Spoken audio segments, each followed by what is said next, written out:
Muy buenas noches, sean ustedes bienvenidos. Mucho gusto, un placer. Mi nombre es Cristian Cárdenas, soy oficial retirado de la Marina de Guerra aquí en Colombia, de la especialidad de Sanidad Naval. Tengo dos carreras en el área de la salud, una en enfermería, otra en radiología. Cuento con un diplomado en medicina táctica, salud operacional y radiología forense. Soy docente a nivel internacional. Bien, interrogo si el audio es bueno, ¿me escuchan bien? ¿El audio es adecuado?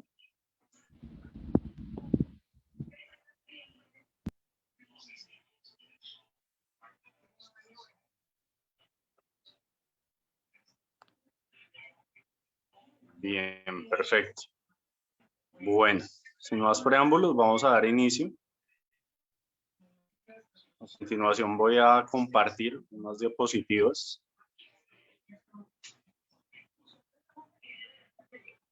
Para hacer la clase mucho más dinámica, regálame un momento.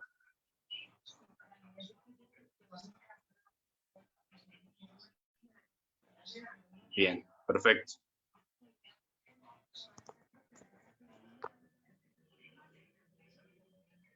Pueden ver las diapositivas de la misma manera en que yo las veo. Son claras, legibles. ¿El audio es bueno? Flor, ¿me podrías confirmar, por favor?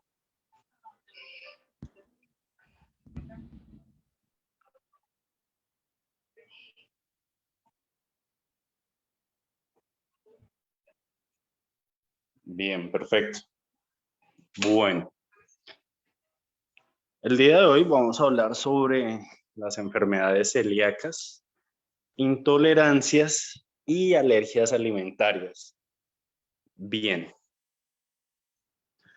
Decimos entonces, ya, a través de la historia, vamos inicialmente a comenzar dando la definición, ya tocando un poco de historia.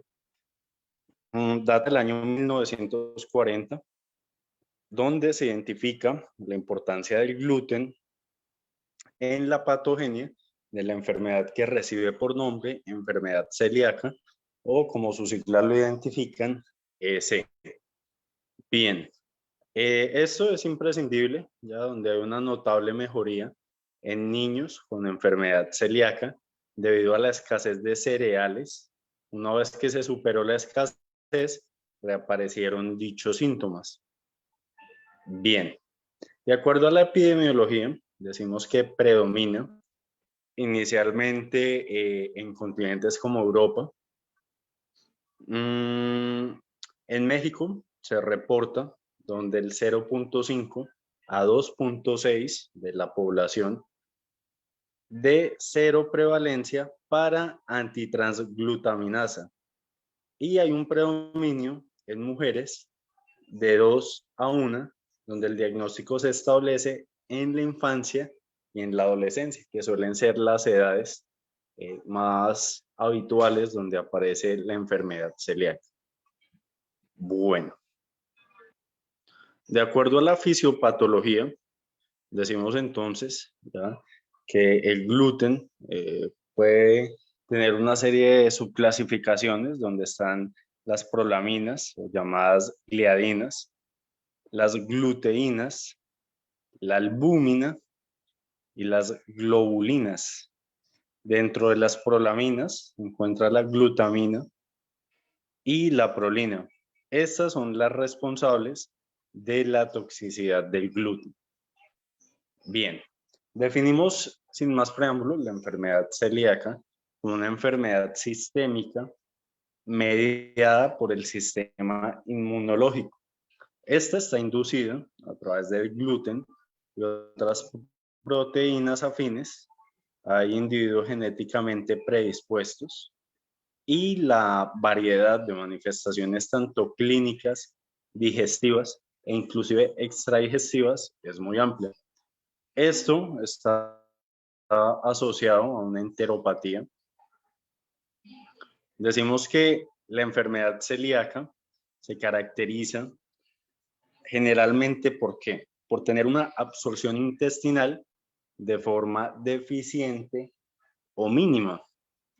Esto es secundario a la inflamación crónica y a la atrofia del intestino delgado, ¿ya? Por lo cual puede tener una serie de consecuencias bastante complejas en el cuerpo, causada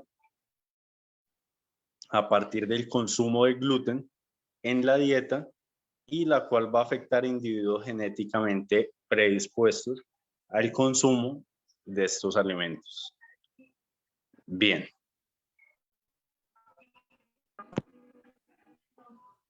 De acuerdo a la epidemiología, decimos que hay una prevalencia de un 1% en países occidentales como España. Hay un porcentaje de un 1 sobre 7 en la población infantil y de un 1 sobre 357 en la población adulta. A través de la infradiagnóstica, la enfermedad celíaca sin sintomatología clásica suele ser la más frecuente y hay una relación varones a mujeres donde en varones se presenta escasamente en la mitad del porcentaje en comparación con el nivel femenino.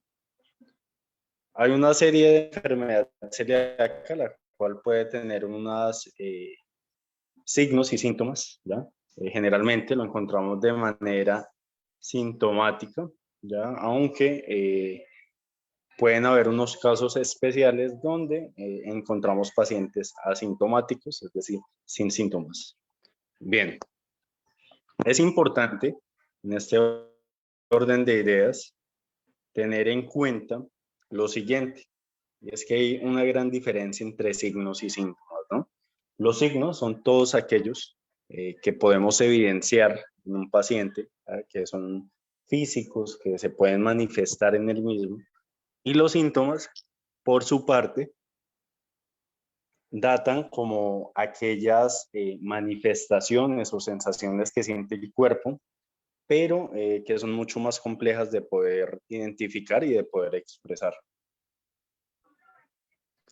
De acuerdo a la etiopatogenia, hay unos factores genéticos, los cuales suelen ser también asociados, así como ambientales, debido a la ingesta de gluten, es decir, al consumo de gluten, como lo es la prolamina. Dentro de este tipo de cereales encontramos el trigo, el cual contiene gliadina, más glutenina, el centeno, el cual contiene secalina, la cebada, la cual contiene ordeína, y la avena, que contiene avenina. Bueno, teniendo en cuenta lo anteriormente dicho, decimos que a nivel de la clínica hay una subclasificación de acuerdo a los síntomas digestivos, por lo cual lo podemos asociar a una mala absorción entre niños menores de 2 años. Esto está directamente proporcional o relacionado con una mala curva de peso, con una diarrea crónica, aunque hay casos particulares donde la diarrea no se manifiesta también, es importante nombrarlo, la distensión abdominal o abultamiento abdominal, irritabilidad y dolor abdominal de forma recurrente. Bien, de acuerdo a la clínica 2, decimos que hay unos síntomas, los cuales vamos a considerar extradigestivos. Dentro de estos, en los adultos, se encuentra la anemia por déficit de hierro o ferropenina, el cutáneo, de acuerdo a las mucosas, como lo es una dermatitis herpetiforme, unas aftas bucales de manera recurrente y usual, y defectos en el esmalte dental. Respecto a aspectos óseos, cabe destacar fracturas óseas ante traumatismos banales u osteopenia, es decir, fracturas muy fáciles ya o muy sencillas ante golpes muy mínimos ya, o traumatismos muy leves. Dentro de otra serie de consideraciones importantes, la fatiga crónica, la elevación de transaminasas y la depresión, ansiedad y ataxia. Hay una serie de enfermedades, ¿ya?, las cuales también vamos a destacar en la noche de hoy como enfermedades asociadas. Dentro de estas encontramos niños asintomáticos, familiares en primer grado de individuos con enfermedad celíaca, ¿ya? Lo cual puede tener una relación a la parte congénita, diabetes mellitus tipo 1 y tipo 2, pacientes con síndrome de Down, enfermedades tiroideas autoinmunes, así como un déficit selectivo de la inmunoglobina A, y otras enfermedades hepáticas autoinmunes, como lo es el síndrome de Turner, el síndrome de Williams y la enfermedad de Addison. Dentro del diagnóstico, decimos entonces que puede ser infradiagnosticada. ¿De acuerdo a qué? De acuerdo a los síntomas o signos de la enfermedad celíaca, ¿ya? Los cuales ya vamos a traer más adelante para poder identificarlos. Y en pacientes que suelen ser asintomáticos, una serie de factores de riesgo en familiares de primer grado o enfermedades asociadas. ¿Qué criterios hay que tener en cuenta, los cuales son de vital importancia? Criterios clínicos, serología, anatomía patológica y la genética. Es importante también traer a colación y nombrar que es necesario realizar una biopsia intestinal. Este tipo de biopsias se hacen de manera duodenal, múltiple, con un diagnóstico de certeza, eficaz, eficiente, efectivo, la cual va a ser la ayuda necesaria para poder identificar y tener una certeza completa sobre la manifestación de esta enfermedad. Dentro de la clasificación de March encontramos atrofia en las vellosidades, hiperplasia críptica, entre otros. Bueno, teniendo en cuenta esto, decimos entonces que hay lesiones patognomónicas de la enfermedad celíaca, donde encontramos una serie de sobrecrecimiento bacteriano, enfermedades de Crohn, linfoma intestinal, giarditis, duodenitis péptica, Zollinger, Sprue colágeno y eosinofilia intestinal. Hay un diagnóstico sin biopsia en niños, los cuales suelen ser sintomáticos,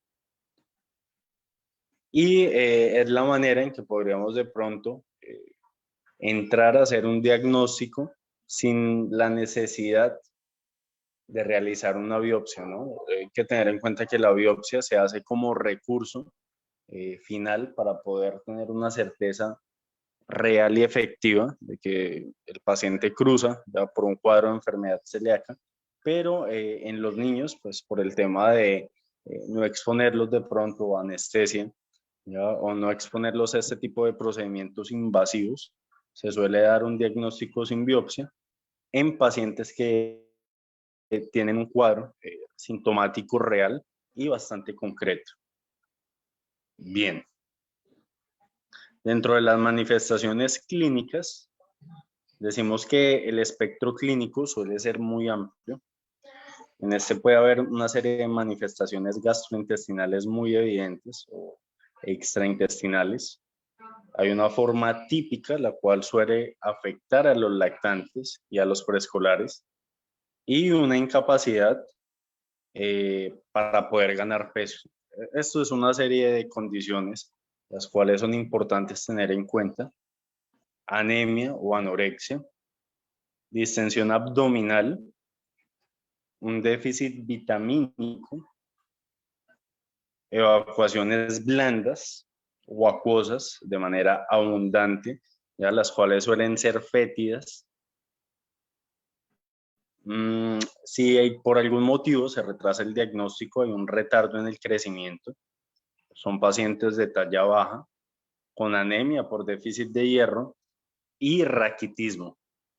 Este tipo de manifestaciones, las cuales suelen ser atípicas o fuera del normal, es importante tener en cuenta que este tipo de pacientes tienen de manera recurrente una serie de artralgias o trastornos de la conducta, Bien, hay una alta sospecha en pacientes, ya, los cuales son niños menores de 2 años, que suelen tener una dieta sin gluten y son pacienticos que tienen un déficit del IgA.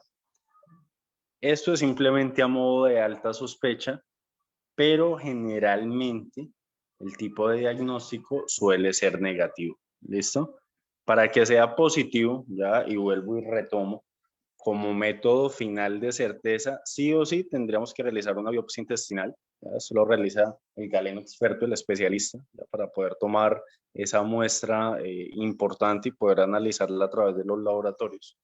Pero es únicamente ya en casos muy recurrentes donde de pronto se está colocando en riesgo la vida de la persona, donde retarda su crecimiento, donde suele tener otra serie de comorbilidades asociadas, que es necesario poder descartar si el paciente tiene enfermedad celíaca.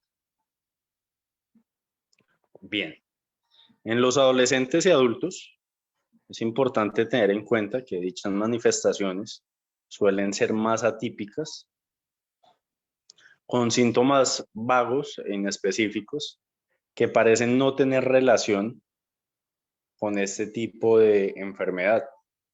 La diarrea es crónica. Hay un síndrome de absorción intestinal muy precario, muy deficiente. Hay una astenia o adinamia y hay una pérdida de peso constante. Dentro de las anormalidades hematológicas más considerables encontramos pacientes con anemia microcítica, déficit de folatos y B12, cuerpos de Hogel y la prolongación en los tiempos de coagulación.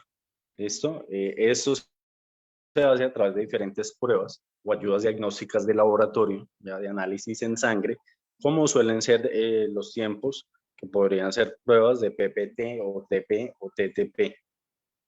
Dentro de estos problemas endocrinos encontramos pacientes entonces con tallas bajas, con una infertilidad primaria, con abortos muy recurrentes o seguidos, con una pubertad retrasada, la menopausia temprana y osteopenia, osteoporosis e inclusive osteomalacia. Bien, asociada varias enfermedades con la enfermedad celíaca. La más común suele ser la dermatitis herpetiforme o conocida con sus siglas de DH. En este tipo de falencias y afecciones vamos a encontrar una erupción párpulo-vesicular, lesiones en lugares flexores, codos, rodillas, también glúteos e inclusive el sacro y la cara.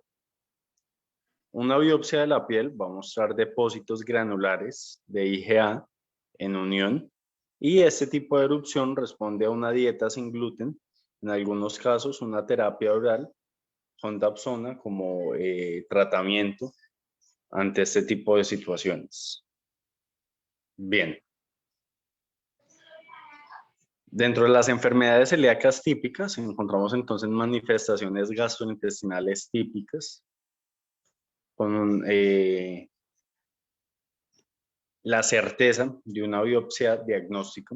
Encontramos enfermedades celíacas atípicas, las cuales suelen ser atípicas o extraintestinales con lesiones características y serología positiva. Enfermedades celíacas silentes, los cuales suelen tener una serie de cambios histológicos característicos y sin manifestaciones clínicas.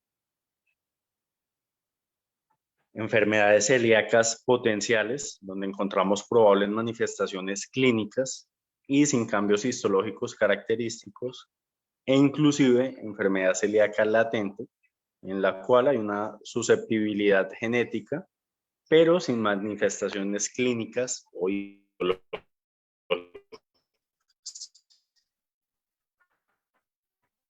Bueno, vamos a hablar de diagnóstico. Vamos entonces que el diagnóstico definitivo se da a través de un cuadro clínico, una serie de hallazgos histológicos donde es necesario el uso inclusive de otras pruebas de utilidad, como lo suelen ser pruebas hematológicas y bioquímicas, donde se va a entrar a analizar la anemia ferropénica, el déficit de folato, el calcio, la vitamina D y el aumento inexplicable de aminotransferasas, así como pruebas de absorción intestinal, cuantificaciones de grasa en materia fecal y otra serie de pruebas serológicas, como suelen ser la AAE, que es altamente específica y sensible, la cual suele ser muy costosa, pero realmente suele ser muy técnica y muy concreta.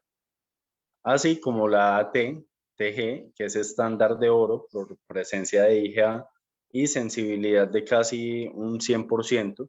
Esta es mucho menos costosa y es más fácil de realizar, no requiere la misma técnica en comparación con otro tipo de pruebas serológicas como la AAE. Bien, es importante tener en cuenta el uso de otro tipo de ayudas diagnósticas como lo suelen ser estudios de imagen y endoscopia.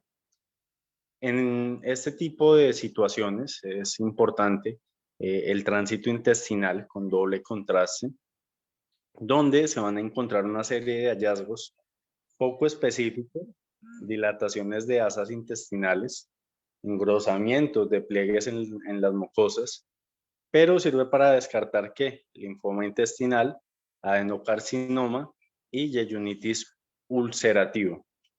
¿Qué es importante tener en cuenta? Entonces, cuando en este tipo de exámenes especiales se utiliza contraste, generalmente se hace para identificar una zona en específico y se hace con el objetivo de que generalmente administramos contraste en este tipo de situaciones para verificar tumores. ¿Listo?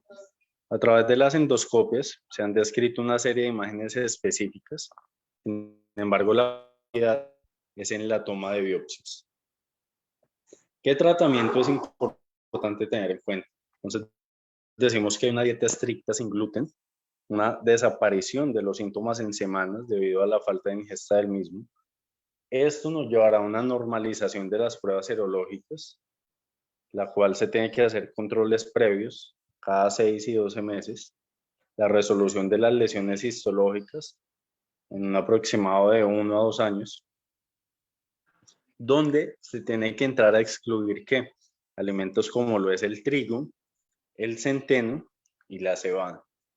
Hay una persistencia de síntomas, como puede ser un mal cumplimiento inadvertido, una biopsia intestinal, la cual puede tener una serie de complicaciones asociadas, como lo son linfomas.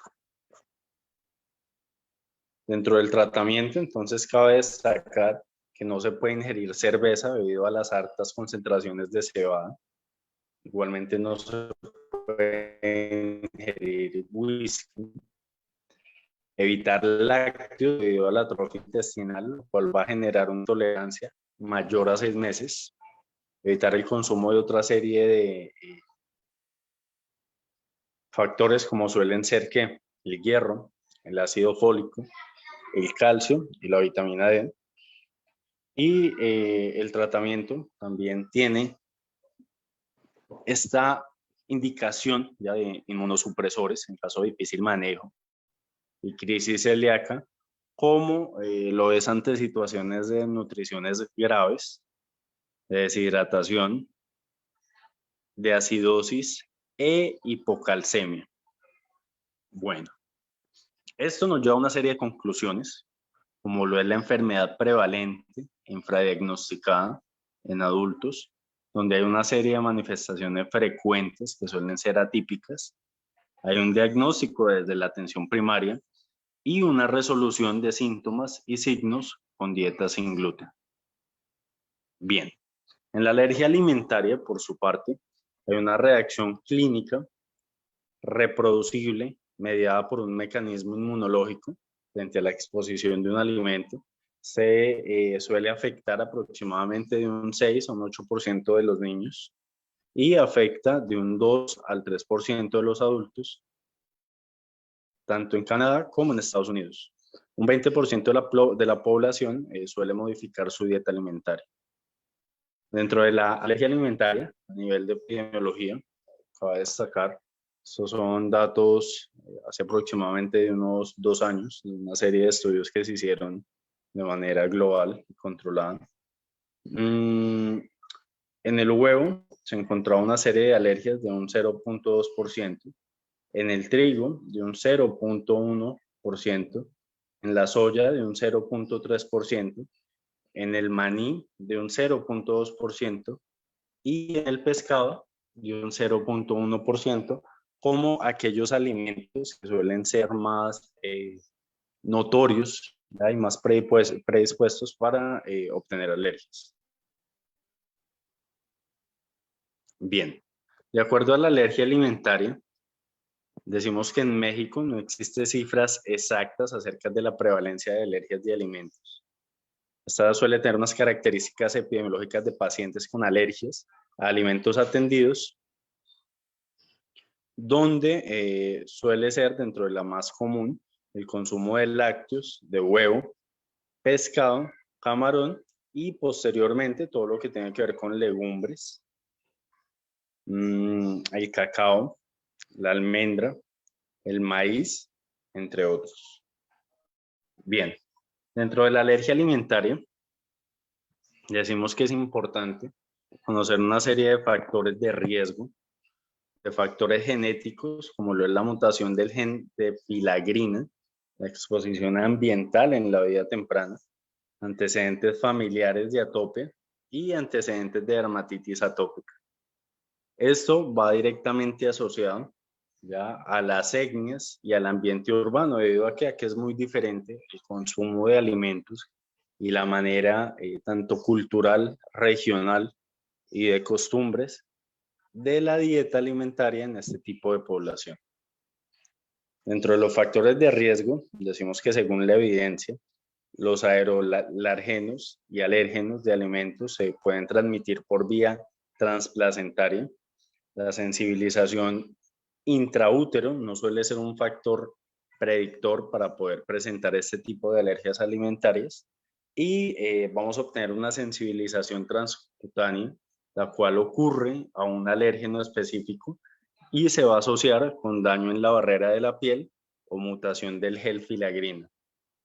Este tipo de alergias alimentarias la podemos clasificar en aquellas que son medidas por IgE, donde encontramos la urticaria y la angioedema o anafilaxia. Donde encontramos también una clasificación de dermatitis atópica y gastroenteritis eosinofílica, en aquella que es mixta, es decir, por IgE y celular, y en las no medidas por IgE, de las cuales cabe traer a colación el síndrome de Heiner, la protocolitis y la enterocolitis. Bien, teniendo esto en cuenta, entonces vamos a hablar, ya para ponernos en contexto, sobre la IgE. Decimos entonces que la IgE es conocida como un anticuerpo producido por el cuerpo, el cual se va a manifestar cuando se tienen alergias en el cuerpo y pues los índices de dicha condición ya van a soler aumentar mucho más de lo normal, debido a que las alergias suelen ser un problema crónico muy común que va a afectar directamente el sistema inmunitario, produciendo de esta forma una serie de anticuerpos para poder combatir este tipo de bacterias y de virus. ¿Cuánto es el valor normal del IgE? En adultos suele ser inferior a 100 unidades. Este es un dato importante para que ustedes lo tengan en cuenta. Bien. Por otra manera, cabe resaltar que la alergia alimentaria suele tener una fisiopatología y una reacción adversa a alimentos, la cual vamos a clasificar de manera inmunológica y no inmunológica. En la inmunológica encontramos una alergia alimentaria, la enfermedad celíaca, y en la no inmunológica una intolerancia primaria a alimentos, donde encontramos que la metabólica, la farmacológica, la tóxica y la idiopática. Por su parte, en la inmunológica encontramos la medida por IgE, la no mediada por IgE y la mixta por DA, donde encontramos la gastroenteritis eosinofílica, y la mediada por células, donde encontramos la dermatitis por contacto. La alergia alimentaria y la dermatitis atópica, o llamada por sus siglas DA, es la mayor que vamos a encontrar ya con un factor de riesgo, el cual suele desarrollar alergias en alimentos.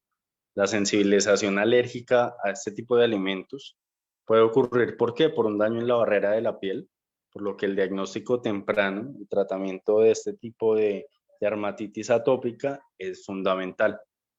Se recomienda siempre tener una introducción temprana del cacahuate en lactantes menores de 6 meses o alergias al huevo, ya que tiende a disminuir el riesgo de poder presentar alergias al cacahuate. Bien, dentro de la alergia alimentaria tenemos un diagnóstico donde la prueba cutánea, que lleva por nombre y por siglas PC, tiene una sensibilidad del 90% y una especificidad del 50%. El valor predictivo negativo de esta prueba cutánea es mayor al 95%, por lo que se suele considerar que si esta es negativa, nos va a confirmar la ausencia de reacción mediada por la IgE. En este orden de ideas, decimos que los niveles de IgE específica indican la presencia de sensibilización alérgica y son de utilidad ¿para qué? Para cuando no pueden ser realizadas las pruebas cutáneas, ¿de acuerdo? Bien, las alergias alimentarias se suelen diagnosticar de la siguiente manera. Primero, se tienen que realizar técnicas de diagnóstico molecular con el objetivo de ¿qué? De determinar niveles de IgE de forma específica contra componentes de alérgenos individuales. Este nos lleva a predecir el riesgo o la gravedad de dichas reacciones alérgicas o alimentos específicos, y estas técnicas también pueden detectar un tipo de reactividad cruzada. Dentro de otras ayudas para poder tener un buen diagnóstico está el retiro del alimento de la dieta, y este se suele considerar como un reto oral, ¿no? Debido a que vamos a excluir dichos alimentos para el consumo del mismo. Bien, dentro de la alergia alimentaria encontramos un diagnóstico de una historia clínica, de un examen físico, donde vamos a posteriormente realizar unas pruebas cutáneas determinadas por la IgE, ¿ya? La cual ya definimos anteriormente de forma específica, y posteriormente un reto oral donde se va a excluir el alimento. A partir de este tratamiento se suele administrar en algunos casos específicos epinefrina y se va a retirar el tratamiento.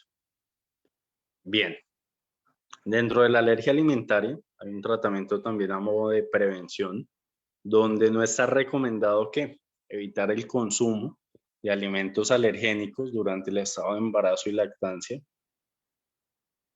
En alimentos alergénicos encontramos los siguientes: la leche de vaca, el huevo, la soya, el trigo, las nueces, el pescado y los mariscos. El uso de algunas fórmulas hidrolizadas en pacientes con alto riesgo de alergia no se asocia como efecto protector, pero pues suele reducir el riesgo. ¿Qué se recomienda? Y esto hay que tenerlo en cuenta en lactantes que no reciben lactancia materna exclusiva y con riesgo alto de enfermedad alérgica. Hay unas fórmulas hidrolizadas o parcialmente hidrolizadas donde se va a introducir la dieta complementaria con alimentos alergénicos, siempre y cuando se inicie con dieta no alergénica y esta sea bien tolerada por el paciente. Dentro de las alergias alimentarias tenemos un tratamiento. El tratamiento de elección, vuelvo a ser muy reiterativo con esto, es evitar comer los alimentos causantes de la respuesta alérgica. El monitoreo permanente y continuo de la alimentación que tiene que tener este paciente con alergia alimentaria, ya que esto suele ser la causa de estrés y de una baja calidad de vida en el paciente. Dentro de las alergias alimentarias encontramos un tratamiento: inmunoterapia oral o o considerado por sus siglas como ITO. Dentro de estos, los antígenos digeridos se liberan en la mucosa gástrica y las dosis de mantenimiento suele ser en miligramos a gramos, dependiendo del peso del paciente y el índice de masa corporal. Hay que tener en cuenta también una serie de efectos adversos. También tenemos en cuenta la inmunoterapia sublingual, o como sus siglas lo indican, ITSL, donde los antígenos intactos proceden a liberar en la mucosa oral. La dosis de mantenimiento también suele ser indicada de acuerdo a la masa corporal y al peso del paciente. Este va a tener menos efectos adversos en comparación con la inmunoterapia oral y pues suele ser realmente menos efectivo. Dentro de la alergia alimentaria tenemos la inmunoterapia epicutánea, donde esta es realmente un poco innovadora. Es el uso de parches que se van a colocar en donde, en la región escapular o en el hombro, para poder utilizar dosis menores de alérgenos comparados con la ITO, es decir, con la inmunoterapia oral, y la ITCL, que es la inmunoterapia sublingual. Este se lleva a cabo estudios para evaluar la eficacia y seguridad de la inmunoterapia epicutánea en el abordaje de alergias alimentarias, como lo suelen ser el consumo alto de huevo y de leche. Para la inmunoterapia epicutánea, es importante tener en cuenta que estos resultados obtenidos demostraron una respuesta favorable en cuanto a la tolerancia de que el cacahuate después aproximadamente de unas 50 semanas, siendo mayor en los niños.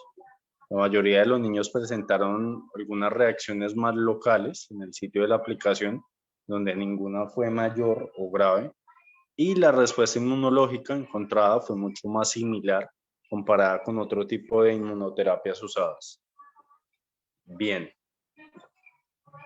La terapia anti-EGE se asocia con la disminución de las dosis necesarias para poder alcanzar la dosis de mantenimiento. Esta nos va a dar la desensibilización, donde se va a mantener incluso después de la interrupción, y es seguro y factible para el uso en pacientes con una serie de alergias mucho más múltiples. Bueno, teniendo esto en cuenta, decimos que nos lleva a las siguientes conclusiones, como lo es la alergia alimentaria EDA, los cuales suelen ser problemas de salud que se asocian con estrés, baja calidad de vida y anafilaxia. El diagnóstico y tratamiento temprano de este déficit va a desempeñar un papel importante en la prevención de alergias y alimentos. Consideramos que la alergia suele ser una reacción o respuesta inapropiada del organismo. A esto hacemos acotación con el sistema inmunitario ante una sustancia alérgena que es inofensiva y por tanto bien tolerada por el resto de los individuos. Bueno, esta va mediada por un mecanismo inmunológico, el cual suele actuar a modo de defensa frente a otro tipo de sustancias amenazantes, como lo son virus, bacterias o errores de enfermedades autoinmunes y alérgicas. Dentro de las alérgicas tenemos anticuerpos de IgE frente a alérgenos. La estimulación en los linfocitos, esto tiene una respuesta inútil, donde no suele ser necesaria la defensa frente a sustancias alergénicas inofensivas y hay una respuesta perjudicial donde se van a generar algunas lesiones y síntomas secundarios.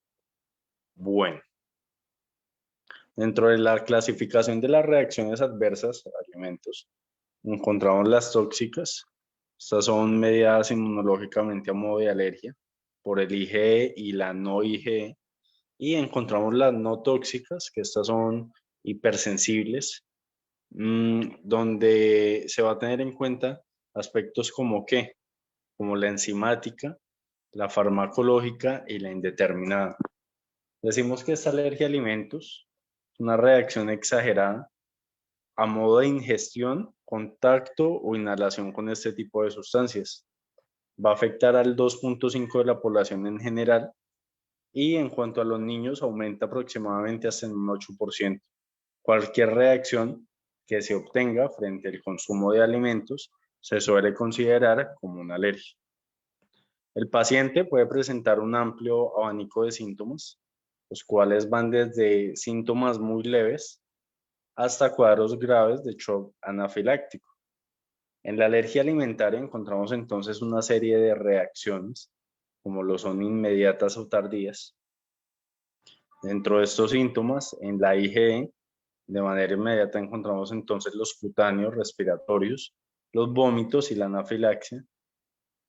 El diagnóstico suele ser por pruebas cutáneas en sangre y el tratamiento de la evitación es evitar el consumo de este tipo de comidas y el uso de adrenalina.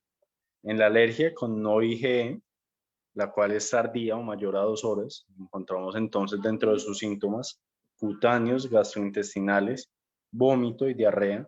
El diagnóstico es a través de pruebas cutáneas en sangre y el tratamiento es evitar el consumo de estos alimentos. Bien. Dentro de la alergia alimentaria, entonces encontramos unas dietas hipoalergénicas.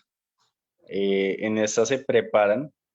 ¿De qué forma? Hay que seguir una serie de recomendaciones de fábrica, donde generalmente se administran 30 mililitros o una cucharada, mezclándolo con agua esterilizada, la cual tiene que estar tibia o fría. No se debe hervir ni calentar en el microondas. Si se va a hervir, en el caso de consumir del consumo de los lactantes, se hace en baño María y se va a conservar a temperaturas ambientales hasta 4 horas o refrigeradas hasta 24 horas.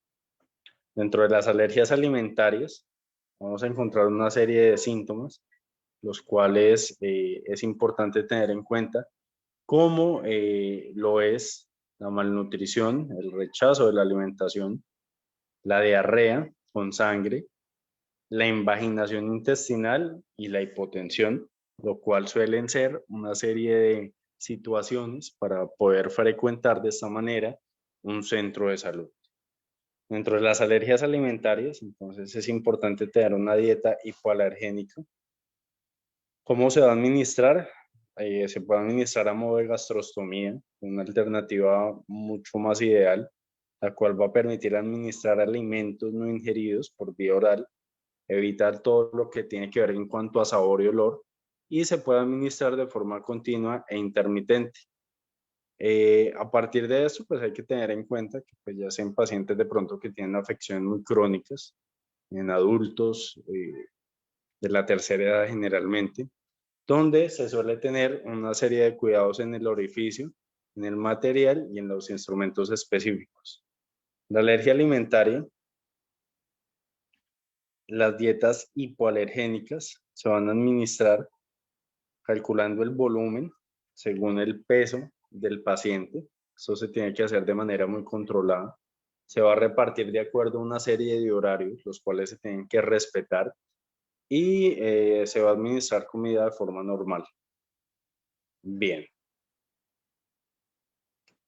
Respecto a pacientes, ya los cuales suelen tener este tipo de manifestaciones en el colegio, generalmente los niños, se debe identificar los que padecen alergias alimentarias, se van a conocer los alimentos implicados en cada niño, se van a vigilar el cumplimiento de la dieta, disminuir la estigmatización y separación de los niños del resto de compañeros, ya que pues es imprescindible conocer que el tipo de alergias, de acuerdo al IgE, vamos a identificar síntomas de anafilaxia, de instalación precoz de adrenalina a modo de tratamiento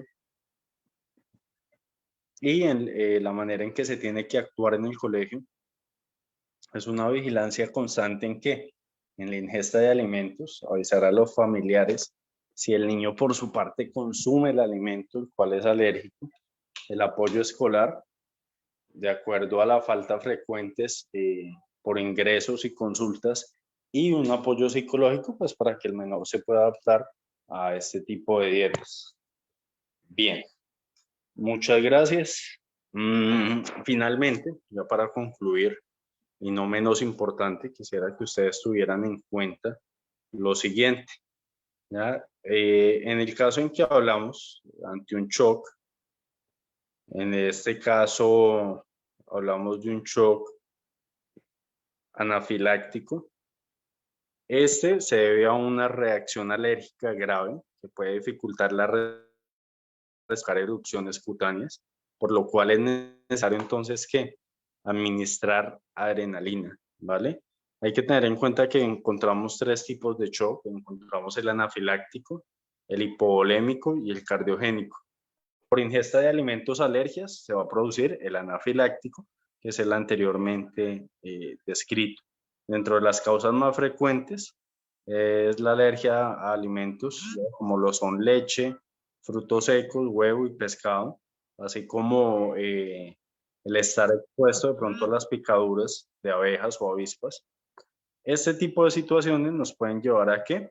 A un shock anafiláctico, el cual se tiene que reconsiderar la manera en que se tiene que tratar el paciente, de acuerdo a qué, a que no es lo mismo administrar adrenalina a un menor a administrar adrenalina a un paciente adulto.